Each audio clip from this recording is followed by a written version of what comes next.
사랑하는 여러분, 주님의 평강을 기원합니다. 기도하고 시작하겠습니다. 은혜로우시고 자비하신 우리 주 하나님 아버지 감사합니다. 가을은 깊어가고 또 초겨울이 느껴지는 시기가 되었습니다. 우리 인생도 마침 사계절처럼 봄, 여름, 가을, 겨울 맞이하는 것 마찬가지고 우리 인생도 멀지 않아 가을을 지나 겨울이 다가오고 주님 오라 부르시는 날이 임박한 줄 알고 이 계절의 교훈을 우리가 마음에 새기면서 하나님 특별히 우리도 이 결실의 계절에 주님 기뻐하는 열매를 많이 맺으며 주를 영화롭게 하는 삶이 되어지도록 은총을 베풀어 주시옵소서. 오늘도 통성경학부를 공부하는 가운데 주님이 성령으로 임재하시고 지혜와 명철을 주시며 잘 깨달아 알고 믿고 또 하나님 이 복음을 전하는 데 유용한 도구가 되게 도와 주옵소서.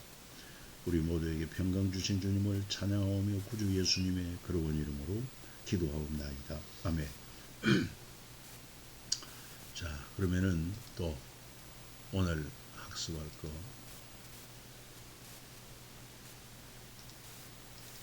통성경 학교 성경 전도 오늘은 제38과 사마리아 인구 아수르 제국 여기에 대해서 살펴보도록 하겠습니다. 우리 지난 37개의 선지자와 5대 제국 했는데 바로 이 성경에는 세상적으로 보면 제국 중심의 역사 같지만 그 5대 제국 가운데서도 하나님의 사람들이 하나님의 말씀을 받아서 말씀을 정언한 것을 보게 될 때 이 모든 세상 제국의 역사를 주관하신 분 하나님이시다. 이 사실을 알 수가 있습니다. 그래서 오늘은 사마리아인과 첫 번째 제국 아수르 제국에 대해서 우리가 살펴보겠는데 520년간 상아시아 주인 아수르와 사마리아인 의 역사를 살피고 하나님의 진노 막대기 아수르 이것을 우리가 공부하게 되겠습니다. 성경에 나오는 큰 제국은 이집트. 이집트는 이스라엘이 출애굽함으로 이제 실제적인 주변 제국은 아수르 영향을 받고 그 다음에 바벨론의 영향을 받고 페르시아의 영향을 받고 헬라 제국, 로마 제국의 영향을 받게 된 것이 성경에 기록되어 있습니다. 이집트는 2% 부족한 제국으로 이렇게 분류를 하고 아수르 제국은 주전 7세기 약 520년간 상아시아의 주인으로 자리매김을 했습니다. 그리고 BC 주전 605년에 멸망하게 됩니다. 그리고는 바벨론 제국이 일어납니다. 바벨론 제국도 605년에 아수르를 멸망시킨 후 약 70년간 신바벨론 제국을 형성하다가 BC 539년 메데 페르시아 연합국 고레스에 의해서 멸망합니다. 그리고 페르시아 제국이 한 200년의 황금 제국을 이루다가 BC 333년에 헬라의 알렉산더에 의해서 멸망합니다. 그리고 헬라 제국도 알렉산더가 제국을 평정하면서 그의 놀라운 특징은 정복한 나라의 주요 도시에 알렉산드리아라는 그런 도서관을 만듭니다. 그래서 그 영향력으로 말미암아 헬레니즘 시대가 열리게 됩니다. 헬라 문명이 꼽히게 되죠. 알렉산더가 일찍 요절하고 그 휘하의 네 장수에 의한 제국이 분할 통치를 하다가 결국 BC 30년경에 로마에 의해서 멸망하게 됩니다. 이 로마 제국은 팍스 로마나 무슨 얘기냐면은 로마의 평화 정책 1000년의 제국을 유지하다가 AD 1453년 동로마가 멸망함으로 역사 가운데 사라지게 됩니다. 자, 아수르는 어떤 나라인가? 북부 메소포타미아의 티그리스강 유역에 아수르는 520년 동안 상아시아의 지배자였다고 역사의 아버지를 일컫는 헤로도토스가 기록한 바가 있습니다. 주전 2000년경 아수르라는 도시에서 시작했고 아다드 나라리 이제 주전 911년에서 891년 때 재등장을 하고 아수르 나시르팔 2세 때 정복전쟁을 강력하게 펼치게 되고 진정한 아수르 제국의 창건자 티그랏 빌레세 3세 BC 745년에서 727년 약 한 18년 정도. 그래서 메타포타미아 지역의 패권을 차지하게 됩니다. 메소포타미아가 이게 헬라어인데 메소는 중간이고 포타미아는 강이라는 건데 티그리스강 그 다음에 유프라테스강 그 중간에 위치한 지역으로서 아주 비옥한 땅입니다. 그래서 농사가 발달하고 아울러 문명이 발달하는 메소포타미아 문명이 발달하게 된 것이죠. 그러다가 예루살렘에서 18만 5천 명의 군대를 잃고 난 후 아수르 사네리베의 죽음으로 제국의 팽창 정책이 꺾이고 그리고 바빌론과 메대 연합군에 의해서 BC 612년 니느웨가 멸망하고 그리고 2년 후에 하란이 멸망하고 그리고 BC 605년 갈그미스 전투 때 완전히 멸망하게 되었습니다. 이 특히 메소포타미아 문명이라고 하는 것은 BC 3500년경 시작된 티그리스 강과 유프라테스 강 유역에 매서 포타미아 평원에서 일어난 문명, 수메르, 고바빌론, 아수르 제국, 바빌론 제국, 페르시아 제국주의 문명의 주인이 바뀌게 되는 것도 참고로 기억을 했습니다. 5대 제국에 5가지 포인트가 있는데 제국의 창건자, 제국의 명령, 제국의 전쟁, 제국의 유산, 제사장 나라 관점에서 평가. 그래서 먼저 이 아수르 제국을 5가지 포인트로 살펴보면은 아수르 제국의 창건자는 티그랏 빌레세 3세, 제국의 경영 키워드는 인구 혼합 정책. 이 인구 혼합 정책으로 말미암아 그 민족혼을 그냥 멸절시키고 그리고는 독립전쟁을 못하도록 하는 것입니다. 예루살렘 공성전, 그 제국의 전쟁은 바로 성을 공격하는 공성전입니다. 제국에 남긴 것은 사마리아인 성경에 나오고 있죠. 제사장 나라 관점에서 평가할 때 아수르는 하나님의 진노의 막대기에 불과한 것이다. 앞으로 바빌론, 페르시아, 헬라, 로마 제국도 이런 5가지 포인트에서 살펴보게 될 것입니다. 먼저 아수르 제국의 창건자 유명한 왕으로서는 티글랏 빌레세 3세이고 주전 745년에서 727년경 약 18년간 아수르 제국의 창건자로 평가를 받고 성경에는 그의 이름을 불이라고 하고 또 티글랏 빌레셀로도 나옵니다. 조공을 받는 수준이 아니라 정복을 통해 고대 근동을 모두 아수르 손아귀에 넣으려 했던 야심찬 왕이었습니다. 열왕기하 15장 19절에 보면 아수르 왕 불이 와서 그 땅을 치려하며 모나헤임이 북이스라엘 왕이죠. 은 1000달란트를 불에게 주어서 그로 자기를 도와주게 함으로 나라를 자기 손에서 굳게 세우고자 그 은을 이스라엘 모든 큰 부자에게서 강탈하여 각 사람에게 은 50세겔씩 내게 하여 아수르 왕에 주었더니 아수르 왕이 되도록 그 땅에 머물지 아니하였더라 말하고 있습니다.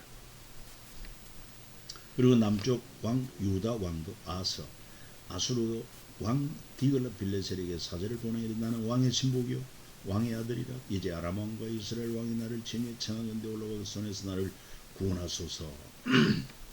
아수르 디글랏 빌레셀을 의지했던 유다 왕 아주 오나시 못지않은 악한 왕. 그 외에 아수르 왕은 살만에셀 5세, 성경에는 살만에셀로 나오는데 그가 사마리아를 포위합니다.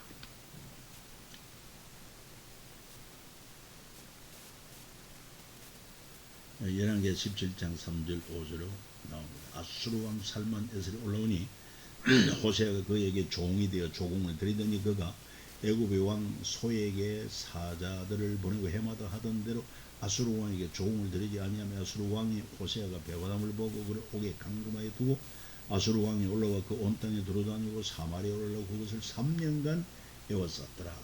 살만에셀. 그 다음에 사르곤 2세.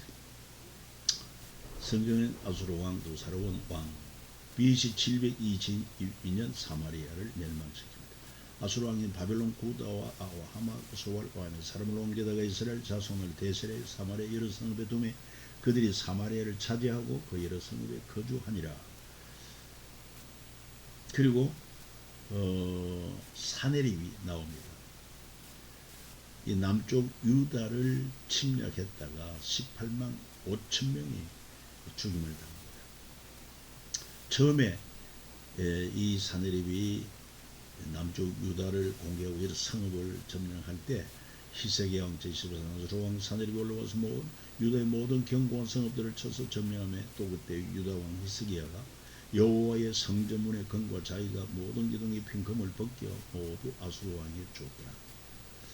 그렇지만 이사야 선지자의 권면과 또 기도에 힘입어서 하나님 앞에 기도함으로 그 밤에 여호와의 사자가 나와서 아수르를 진영해서 군사 18만 5천 명을 친지라. 아침에 일찍 일어나 보니 다 송장이 되었더라. 하나님의 역사죠. 여호와의 사자가 나와서 하룻밤새 다 전멸시켰습니다.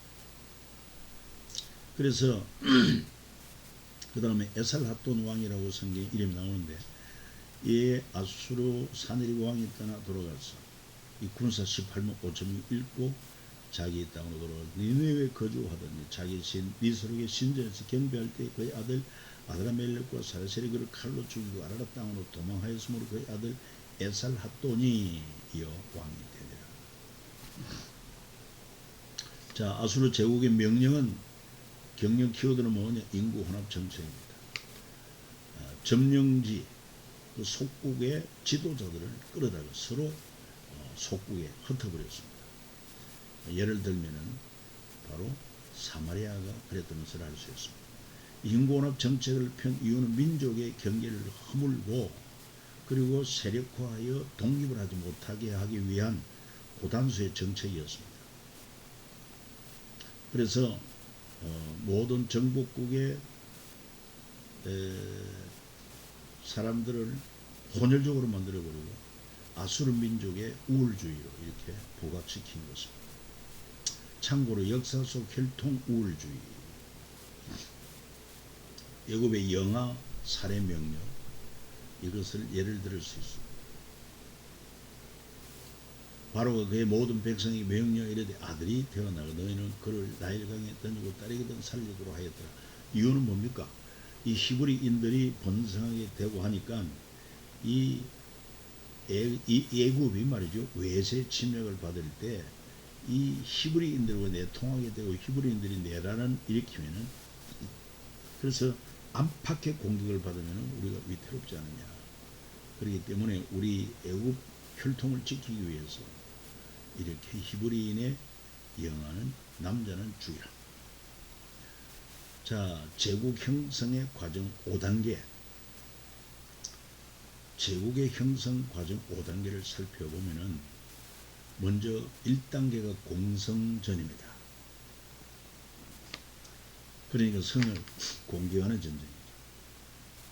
성이 요새니까 북이스라엘의 사마리아 성을 아수르의 3년 포위 정복으로, 예루살렘 성은 바벨론의 18개월 포위 정복으로, 바벨론 성은 페르시아의 무혈 입성, 두로 성은 헬라의 7개월 포위 정복. 그 다음에 점령지 정책은 아수르가 어떤 점령지 정책을 폈느냐? 사마리아 성의 혼합 정책. 그 다음에 이제 이거는 다음 주 그럼 쭉 이어서 살펴보도록 하고, 3단계는 노예화. 그러니까 정복한 그 주민들을 노예화 하는 것입니다. 이게 제국과 제사장 나라의 큰 차이점이죠. 그러니까 세상 제국은 한 민족을 위해서 자기 나라, 자기 민족을 위해서 모든 민족을 노예화하는 것이지만, 그러나 제사장 나라는 모든 민족을 위한 한 민족이 이렇게 하나님의 뜻을 이루면 모두가 구원받게 하는 것입니다.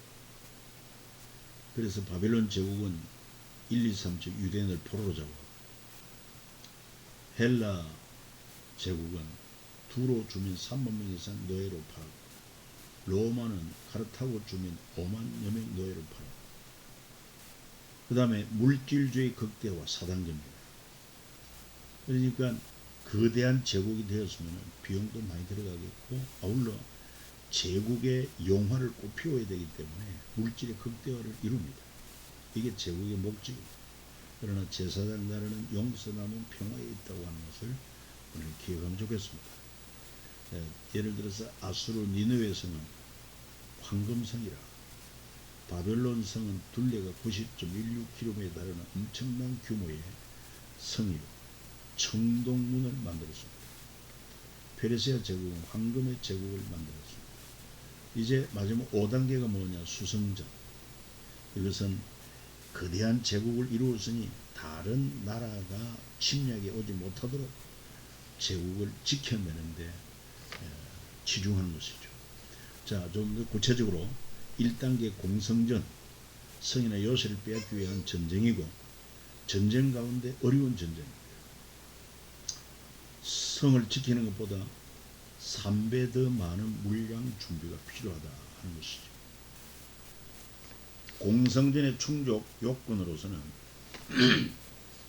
첫 번째, 제국 내부 단속을 완료해야 합니다. 뭐 반란이 일어나거나 쿠데타 일어나는 이런 요건이 없어져야 되죠. 예를 들어 애국 바로의 영아 살해 명령이 그와 같은 것입니다. 그 다음에 공성전에 나갈 전쟁 비용을 감당할 막대한 경제력을 확보해야 됩니다. 그러니까 뭐 무기, 그 다음에 군량미 이런 것들이 절대 필요하죠. 그래서 많은 세금을 부과하고 정부국으로부터 조공을 받고 아군 피해를 각오해야 하고 피해 최소 방안도 고려해야 하는 것이 공성전 충족의 요건이었다. 참고로 아수르 왕 두리와스 그 땅을 치리하며 북이스라엘 왕 머나헴이 은천 달란트를 부르게 주어서 그로 자기를 도와주게 하므로 나를 자기 손에 굳게 세우고자. 그러니까 돈 없이는 어렵다. 그래서 큰 부자들에게 강탈하여 원조를 요청하고 그 대신에 많은 세금을 대가를 지불해야 되는 것이죠. 아수르 제국의 사마리아 공성전을 살펴보면은 살만 에셋 5세 북이스라엘의 호세아 왕 마지막 왕이 조공을 바치지 않지 이를 빌미로 쳐들어와 사마리아 성을 3년간 포위하다가 점령해버립니다. 그리고 사마리아 지도자 북이스라엘 사람들 아니겠습니까? 27,290명을 아수르 다른 속국으로 이주시키고 다른 속국의 사람들은 사마리아로 옮겨 민족의 혈통을 섞어버렸습니다. 이로 말미암아 그때부터 사마리아는 북이스라엘의 사마리아는 남쪽 유대인들이 상종하지 않습니다. 그 땅을 이방인의 땅처럼 여기고 땅을 통과하지도 않았던 것을 알 수가 있습니다. 2단계로서 점령지 정책을 핍니다. 점령을 했으면 어떤 정책으로 대응할 것인가? 공성전 성공 이후 점령지 어떤 정책을 펼쳤는지에 따라 제국의 경영이 달라집니다. 아수르의 점령지 사마리아 처리, 우리가 앞에 설명을 했습니다만 아수르 지방의 정책에 따라 사마리아 경제는 살려주고 민족의 경계는 허물어버립니다. 정치 반란의 위험을 없애고 사마리아 지도자 3만 명을 끌어다 다른 속국에 보내고 다른 곳의 지도자들을 사마리아 지도자로 유입을 하게 한 것입니다. 그러니까 정치 반란이 일어나기 어렵죠. 아수르 왕의 자랑. 그의 말에 나는 내 손의 힘과 내 지혜로 이 일을 행하여 나는 총명한 자라. 열국의 경계선을 걷어지었고 그들의 재물을 약탈하였으며 또 용감한 자처럼 위에 거주한 자들을 주었다. 굉장히 교만한 소리죠. 이 하나님을 모르니까 제국의 통치자는 이런 소리를 하고 나라의 절반이라도 주겠다. 아수르는 하나님의 진노의 막대기에 불과합니다. 이 성경에 정언하고 있죠. 이사야 10장 15절입니다. 도끼가 어찌 찍는 자에게 스스로 자랑하겠으며 톱이 어찌 켜는 자에게 스스로 건치하겠느냐. 이는 막대기가 자기를 드는 자를 움직이려 하며 몽둥이가 나무 아닌 사람을 들려 함과 같음이로다. 여러분, 나라의 경계는 누가 결정합니까? 아수르 왕 자기 마음대로 열국의 경계선을 거쳐치우는 것이 아니라 하나님이 정하십니다. 욥기 38장 바다가 그 모태에서 터져 나올 때에 문으로 그것을 가둔 자가 누구냐? 그때 내가 구름으로 그 옷을 만들고 흑암으로 그 강물을 만들고 한계를 정하여 문빗장을 지르고 이르기를 네가 여기까지 오고 더 넘어가지 못하리니 네 높은 포도가 여기서 그칠지라 하였노라. 바다의 경계가 그렇지 않습니까? 3단계는 점령지 주민들을 노예화합니다. 속국을 노예화합니다. 아수르 식민지였던 사마리아 사람들, 아수르는 아예 혈통을 썩는 인구 혼합 정책으로 북이스라엘 백성 혈통을 없애버립니다.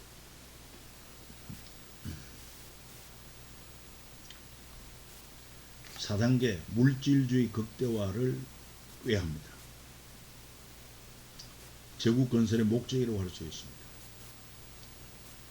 그동안 공성전의 비용을 회복해야 되고 만회해야 되고 점령지에서 획득할 수 있는 물질을 최대한 극대화할 방법을 찾아 제국의 부를 이루는 것입니다. 여러분, 전쟁에 얼마나 많은 비용이 들어가 있는가 이렇게 재미있게 한번 정리를 해보았는데, 식비, 예를 들어서 남쪽 유다를 공격했던 18만 5천 명 3년 동안 포위했다고 했으니 3년 동안 식기 하루 3끼씩 1,000원씩 해서랍니다. 6천억이 나옵니다. 병사들의 급여 18만 5천 명 3년 연봉 1년에 1,000만원씩, 그럼 5조 5,500억. 보병 관련 수개의 화살, 한 명당 1,000대 화살을 공급한 1억 8,500개, 수천 개 돌덩이 심은 5,000개 방패 등 기병과 관련해서 말과 말에 쓰이는 비용 사료에 포함해서. 또 참고로 미 국방정보센터 역대 전쟁 비용을 발표했는데 2006년에 2차 세계대전 당시 전비가 3,600억 달러, 2006년 기준으로 3조 2,110억 달러, 한화로 약 3,017조 원, 어마어마한 경비인 것입니다. 한국 전쟁 당시 670억 정도, 2006년 기준으로 6,910억 달러. 엄청난 비용이 아닐 수가 없죠. 이런 비용을 만회해야 하지 않습니다. 5번째 마지막 단계는 수성전입니다. 이제 정복한 땅을 지켜내는 것입니다. 왜? 지키지 못하면 망하기 때문에 그렇습니다. 참고로 아수르의 예루살렘 공성전, 그리고 히스기야의 수성전. 아수르는 예루살렘을 공격해오고 히스기야는 예루살렘 성을 지키는, 지키지 못하면 먹히기 때문에 그렇습니다.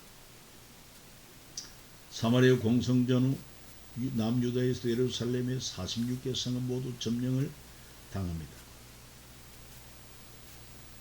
히스기야 왕 제14년에 아수르 왕 사네립이 올라와서 유다 모든 견고한 성을 쳐서 점령해두었습니다. 히스기야는 예루살렘 성전에서 기도합니다. 이사야 선지자에게도 기도를 요청합니다. 히스기야가 아수르 사자의 손에 편지를 받고 예루살렘 여호와의 성전에 올라가서 히스기야가 그 편지를 요 앞에 펴놓고 그 앞에서 히스기야가 기도합니다. 하나님 보셔, 살아있는 믿음인 것입니다.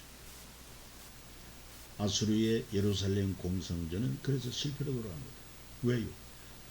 역사를 주관하시는 하나님, 경계를 정하시는 하나님.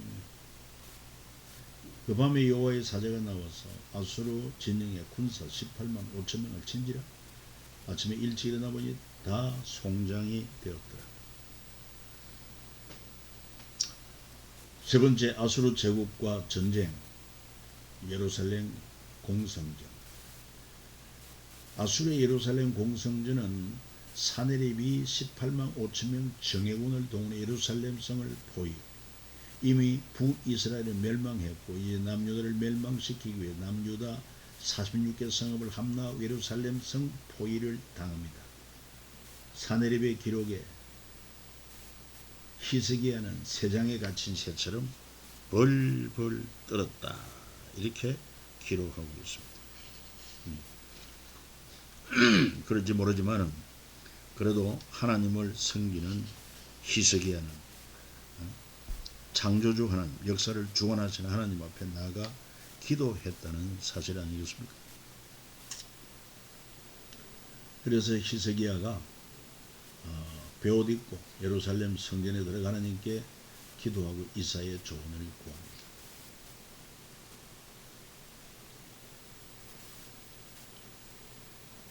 히스기야 왕이 신복이 이사야에게 나아가니 이사야 그들에게 이르되 너희는 너희 주에게 이렇게 말하라.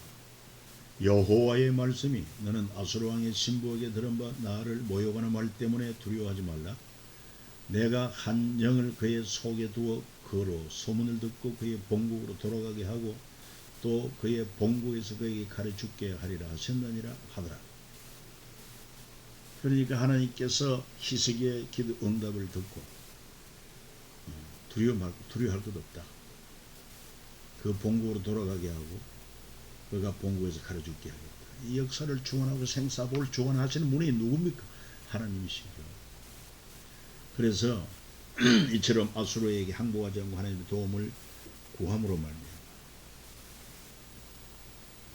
승리하게 된 비결입니다.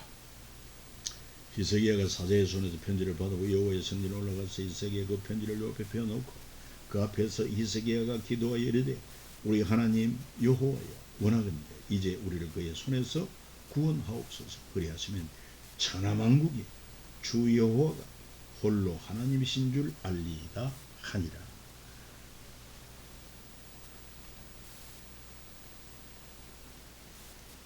그래서 예루살렘 공성전은 실패로 돌아갑니다. 아수르 18만 5천 명 하루아침에 모두 죽었습니다. 헤로도토스 역사의 아버지, 그의 기록에는 지가 옮긴 페스트군에 의해 전염병으로 몰살했다 이렇게 기록되어 있습니다. 그러나 성경의 기록은 하나님의 사자가 치시기 때문이다 말하고 있습니다. 아수르의 전략과 전술, 아수르는 철기 문화가 발전하고 강하고 예리한 무기를 만들었습니다. 전차부대에 기병, 돌, 팔매병도 있었습니다. 군대는 50명 또 10명 단위로 나누어져 있고 해군은 가벼운 보트 타고 늪지로 진격해서 갈대 사이에 작전을 수행하며 적을 찾아 적의 은신처에 불을 지르는 공격도 합니다. 공성전 때 포위 공격에서 많은 승리를 합니다. 아수르의 포위 공격 방법이 발달됨에 따라 돌격, 성벽과 성문 부수기, 사다리 타고 오르기, 땅굴 파기, 심리전 등 이런 전략이 발달해 있었다. 아수르 제국의 유산은 뭐냐? 사마리아인이 된 것입니다. 아수르가 북이스라엘을 점령하고 사마리아 지도자 27,290명들을 아수르 다른 속국에 끌어가 흩어버립니다. 민족의 정체성을 빼앗는 것이죠. 성경에 그대로 나옵니다. 그리고 사마리아에 남겨진 백성들은 어떻게 합니까? 아수르 왕이 바벨론, 구다, 아호와, 하마, 스발로암에서 사람을 옮기다가 이스라엘 자손을 대신해 사마라 여러 성읍에 두매 그들이 사마리아를 찾고 여러 성읍에 거주하면서 통원하여 혼혈족이 됩니다. 그리고 또 뿐만 아니라 이와 같이 그들이 여호와도 경외하고 또한 어디서부터 옮겨왔던지 그 민족의 풍속대로 자기 신들도 섬겼더라. 이러므로 완전히 혼합 종교가 되어가지고 800년 동안 버림받는 이스라엘, 사마리아. 그렇지만은 그로부터 800년 후 예수님이 이 땅에 오셔서 유대인들은 그 땅을 밟지도 않고 사마리아 사람과 상종하지도 않고 개처럼 여기던 그 사마리아 사람들, 예수님이 찾아갔습니다. 사마리아 우물가 여인을 만나 주십니다. 그 여인이 예수님을 전거했습니다. 많은 사람이 예수님을 믿고 사마리아인들이 예수께 와서 자기들과 함께 유하기를 정하니 그래서 이들을 유하심에 예수의 말씀으로 말미암아 믿는 자 더욱 많은 그 여자가 말하되 여자에게 말하되 이제 우리가 믿는 것은 네 말로 인함이 아니니 이는 우리가 전에 듣고 그가 참으로 세상의 구주신 줄을 알미라 하였더라. 그리고 우리 예수님도 지상 명령을 내립니다. 오직 성령이 너에게 임하시면 너희가 권능을 받고 예루살렘과 온 유다와 사마리아와 더 나아가 땅끝까지 이르러 내 증인이 되라 하시니, 이게 바로 제사장 나라의 목적이었고, 그리고 예수 그리스도로 말미암은 하나님 나라의 여러분 비전인 것입니다. 비전. 제사장 나라 관점에서 평가할 때 아수르는 하나님의 진노의 막대기에 불과하다. 바로 이사야 10장에 이사야 선지자가 말합니다. 아수르 사람과 화했을진저 그는 내 진노의 막대기요 그 손의 몽둥이는 내 분노라. 내가 그를 보내 경건하지 않는 나를 치게 하며 내가 그에게 명령하여 나를 노하게 한 백성을 쳐서 탈취하며 놀아가게 하며 또 그들을 길거리에 진흙같이 짓밟게 하려 하거니와 그의 뜻은 이같이 아니하며 그의 마음의 생각도 이같지 아니하고 다만 그의 마음은 허다한 나라를 파괴하며 멸절하려 하는도다. 하나님의 섭리를 깨닫지 못하니까 이렇게 객길로 가는 거죠. 그래서 스스로 아수르 왕은 자기를 높입니다.